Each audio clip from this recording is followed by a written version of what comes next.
C'est à prendre ou à laisser. Le Premier ministre britannique Boris Johnson présente ce midi son plan de sortie de l'Union européenne. Une offre aux airs d'ultimatum pour la presse britannique. L'objectif, c'est toujours d'éviter un Brexit sans accord.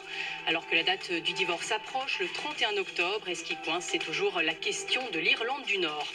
L'Assemblée nationale décide d'ouvrir une mission d'information sur l'incendie de l'usine Lubrizol de Rouen. Les parlementaires vont se pencher sur les causes, les conséquences du feu dans lequel 5200 tonnes de produits chimiques ont brûlé.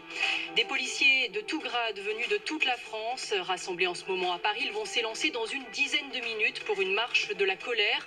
Mobilisation intersyndicale pour alerter sur leurs conditions de travail, dire aussi leur inquiétude sur leur régime de retraite. Le ministre de l'Intérieur assure que la dangerosité de leur métier sera prise en compte. Une rencontre est prévue le 18 octobre avec le haut commissaire aux retraites. Une députée, la France Insoumise, arrêtée en Algérie, Mathilde Panot, placée en séjour surveillé à Alger selon son groupe parlementaire.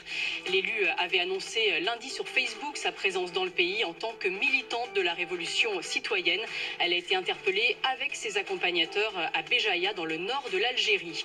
Ils devaient absolument gagner pour pouvoir prétendre au quart de finale de la Coupe du Monde. C'est chose faite pour les rugbymen français. Le 15 de France l'a emporté ce matin 33-9 face aux États-Unis. France Info. Et tout est plus clair.